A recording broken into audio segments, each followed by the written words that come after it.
بسم اللہ الرحمن الرحیم۔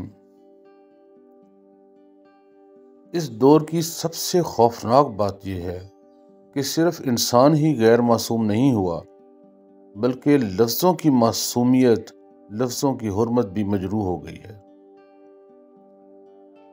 ایسا اس لیے ہے کہ ان لفظوں کے بولنے والے بھی تو انسان ہی ہیں۔ آپ تاریخ اٹھا کر دیکھ لیں، کچھ انسان کبھی کبھی چند الفاظ بولتے ہیں تو انقلاب آ جاتا ہے۔ اس کی وجہ یہ ہے کہ ان لفظوں کے پیچھے بولنے والے کی ذات کی معصومیت کا اثر ہوتا ہے، اور ذات کی سچائی کے اثر میں اتنی طاقت ہوتی ہے کہ دنیا میں طوفان برپا ہو جاتا ہے۔ ایسے لوگوں نے محض ارتجالن بعض ایسے چھوٹے چھوٹے جملے کہے ہیں جو ضرب المثل بن گئے۔ 3 صدیاں پہلے کہے گئے ایسے اشعار آج بھی زندہ ہیں جو آئندہ بھی کئی صدیوں تک محیط رہیں گے۔ ایسے جملوں یا ایسے شعروں کی جاودانی کی کیا وجہ ہے؟ اس کی وجہ یہ ہے کہ ان کی سرزدگی یا ادائیگی ان کے خالق کے وجود سے سچائی کے ایک لمحے میں ہوئی ہوتی ہے جو صدیوں پر پھیل جاتی ہے۔ ان سچائیوں کا اجتماعی زندگی پر اتنا زبردست اثر پڑتا ہے کہ ہم کیا، ہمارے بعد آنے والے لوگ بھی ان سے رہنمائی حاصل کرتے ہیں۔ سوچنے کی بات یہ ہے کہ جب ایک انسان سچائی اور معصومیت کی ایسی صلاحیت حاصل کر سکتا ہے تو دوسرا بھی کر سکتا ہے، کیونکہ قدرت نے سب انسانوں کو برابر صلاحیتیں عطا کی ہیں۔ زیادہ سے زیادہ 19-20 کا فرق ہو سکتا ہے، کیونکہ وہ خدائے عادل ہے۔ آپ نے سنا ہوگا کہ انسان کی بعض دفعہ غلطیوں کا خمیازہ اس کی آنے والی نسلیں بھگتتی ہیں، اور معاشرے کو گرد و پیش کو بھی اس کی سزا ملتی ہے۔ جو بچے پیدائشی طور پر مفلوج پیدا ہوتے ہیں، وہ ماں باپ یا نسل کی کسی ایسی ہی غلطی کی وجہ سے ہوتے ہیں جو پیچھے سے چلی آ رہی ہوتی ہے۔ اس کی بھی باقاعدہ طبی وجوہات ہیں، ورنہ وہ بچہ بھی انسانی صلاحیتیں لے کر پیدا ہوتا ہے۔ منفی قوتوں کا ارتکاز ان قوتوں کے عامل سوچ سمجھ کر کرتے ہیں اور لوگوں کو تباہ و برباد کر دیتے ہیں۔ یہ ڈاکوؤں کو تحفظ فراہم کرتے ہیں، سنگ دل محبوب کو قدموں میں لا ڈالتے ہیں، خاندانوں میں نفاق پیدا کرتے ہیں، میاں بیوی کے رشتوں کو توڑتے ہیں، اور غرض یہ کہ وہ ہر کام کرتے ہیں جس سے شیطان کو خوش کرنا مقصود ہو۔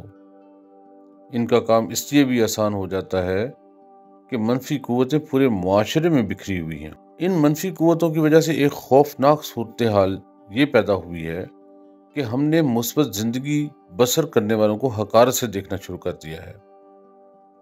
اگر کوئی شخص شریفانہ طرز حیات اختیار کرے اور اپنے آپ کو کسی بدی میں ملوث نہ کرے، رزق حلال کما کر کھاتا ہو، تو وہ معاشرے کی نظر میں احمق اور بیکار سمجھا جاتا ہے۔ ایک بات یاد رکھیں کہ خدا مانگنے والوں کو کبھی مایوس نہیں کرتا۔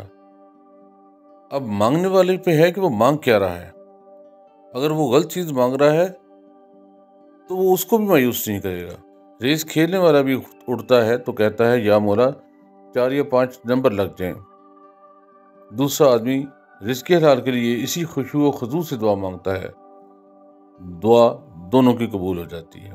جو لوگ روحانیت کی طرف آنا چاہتے ہیں، ان کے لیے بنیادی اصول یہ ہے کہ سچائی کا راستہ اختیار کریں۔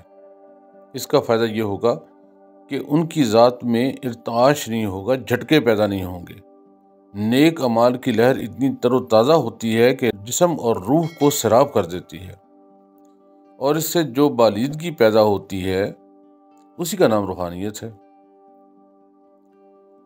بعض لوگ صداقت کا راستہ اختیار کرتے ہیں اور زندگی بھر محنت اور ریاضت کرتے ہیں، لیکن ایک مرحلے پر آ کر ان کے دل میں یہ حسرت پیدا ہو جاتی ہے کہ میں نے زندگی میں کیا حاصل کیا۔ جو لوگ ریاضت اور محنت سے دور رہیں وہ عیش کرتے اور گاڑیوں میں گھومتے پھرتے ہیں۔ تو روحانیت میں اس کا جواب یہ ہے کہ جائز راستوں سے اگر روئے زمین کی بادشاہی بھی مل جائے تو ٹھیک ہے، اور اگر کبھی کڑا وقت آ جائے تو اسے اس آزمائش سمجھ کر گزار دینا چاہیے۔ لیکن اگر کبھی دل میں حسد پیدا ہو جائے، زندگی بھر کی ریاضت بیکار چلی جاتی ہے۔ اس قسم کی حسرتیں پیدا ہونے میں قصور ہمارے معاشرے کا بھی ہے۔ ہم دنیاوی طور پر کامیاب انسان کے ارد گرد تو منڈلاتے ہیں، لیکن برے لوگوں کی اس بھیڑ میں اس شریف آدمی کو درخور اطراء نہیں سمجھتے جو رزق حلال پر گزارا کرتا ہے۔ جو لوگ دنیاوی اعزازات کو ہی سب کچھ سمجھ لیتے ہیں، وہ روحانی طور پر کامیاب نہیں ہو سکتے۔ اچھا، یہ بھی ہے کہ ہم جس فضا میں سانس لے رہے ہیں، یہ منفی قوتوں کے لیے بڑی سازگار ہو گئی ہے۔ یہی وجہ ہے کہ ہم میں سے اکثر روحانیت میں کامیابی حاصل نہیں کر سکتے۔ ہمارے گرد و پیش میں مثبت زندگی گزارنے کے مواقع ہی نہیں، جو بڑی افسوسناک بات ہے۔ ہمیں بعض اوقات بامر مجبوری رشوت بھی دینی پڑتی ہے۔